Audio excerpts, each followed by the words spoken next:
Margarita, y antes de pasar a esto segundo que mencionaba Milei en la cadena nacional, pero haciendo hincapié en esto de los jubilados que comentabas, con esta, suponiendo, ¿no? Suponiendo que ahora vuelve a las cámaras, que se aprueba y que básicamente el gobierno no tiene más que ir para adelante con lo que propone el Congreso, ¿se soluciona el problema de los jubilados y del sistema de pensiones? No, no, no, de ninguna manera. Por eso me parece que tu pregunta es muy atinada para poner una cuestión en seguramente lo que es el punto de conflicto central que tiene la Argentina desde hace muchos años y que de ninguna manera se resuelve ni por un camino ni por otro. Ni se resuelve con la ley que nosotros acabamos de votar, ni se resuelve vetándola.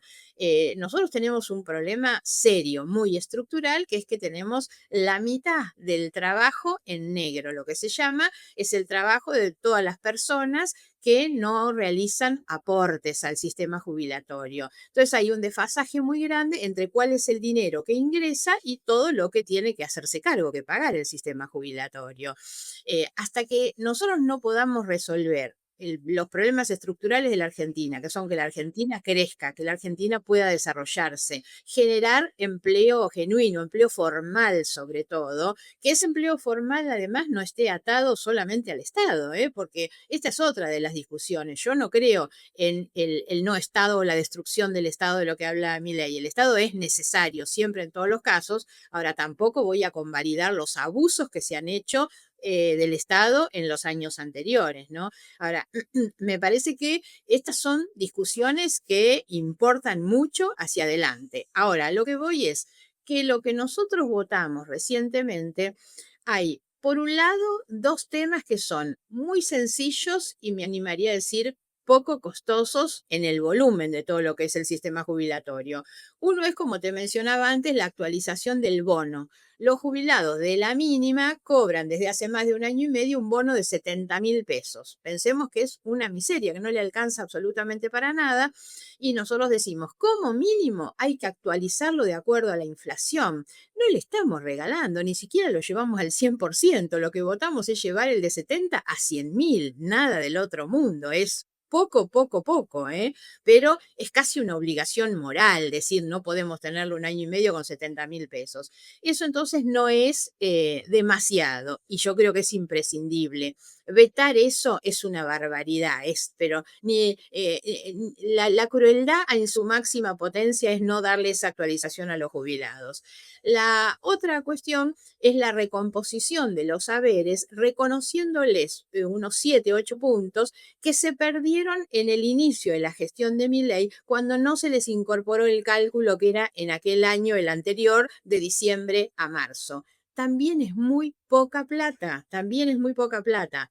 Insisto, en un país que le perdona impuestos a los autos de alta gama o en un país donde el vocero Adorni, esto era lo que te iba a contar hace un momento que dije en la sesión el otro día, Adorni incorpora a su hermano que no tiene ninguna expertise de nada en un cargo que cobra varios millones y en 3 meses después duplica su salario. De 3 millones pasa a cobrar 5, 6. Entonces yo digo, esas son las cosas que para mí son inaceptables, porque lo que no podemos es castigar y condenar. Bueno, lo dijo de manera, yo digo, impunemente la diputada Lemoyne esta semana cuando dice, por suerte los únicos que sufren son los más pobres y a todos los demás nos va mejor. Dijo esto es una bestialidad.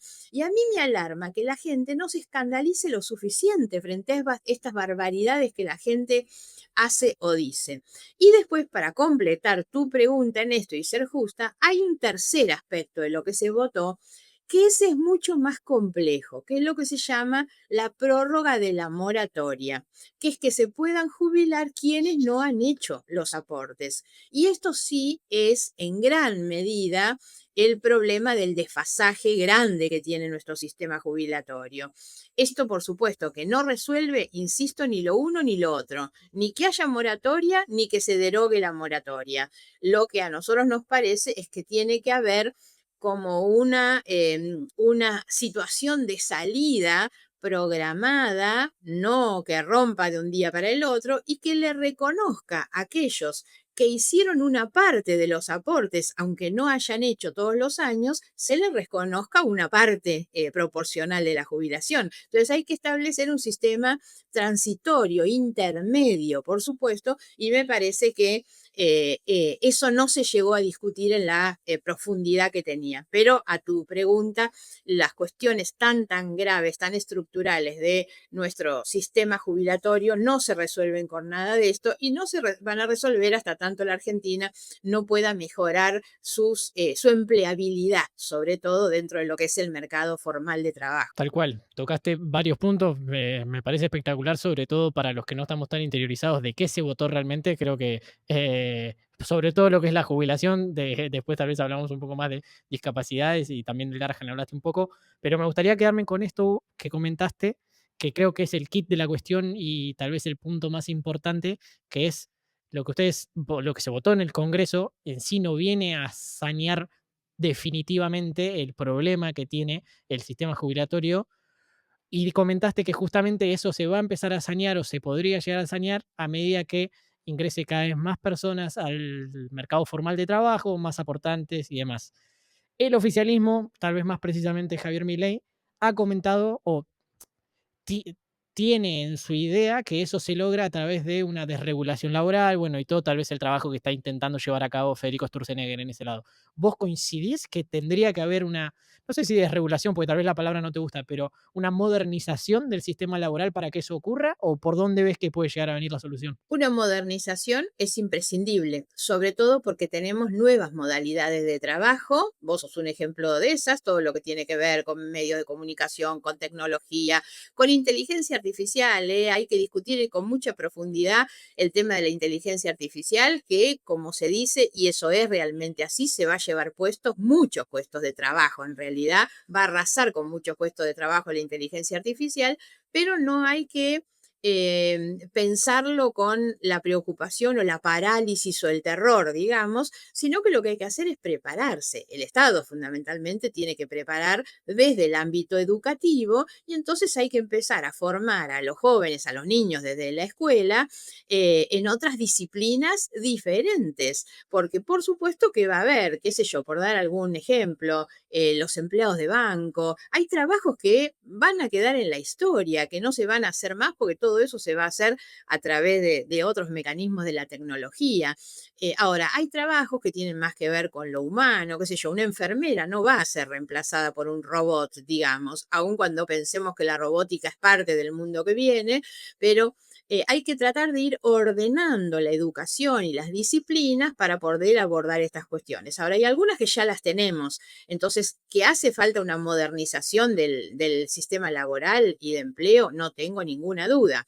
Ahora, si esa es la clave, te diría que no, porque lo cierto es que, sobre todo la pequeña empresa, las grandes a veces tienen otras posibilidades, pero lo cierto es que la empresa no toma o echa a alguien porque quiere o porque tiene determinada ley laboral. Toma o echa si tiene la capacidad de producir y de vender lo que produce.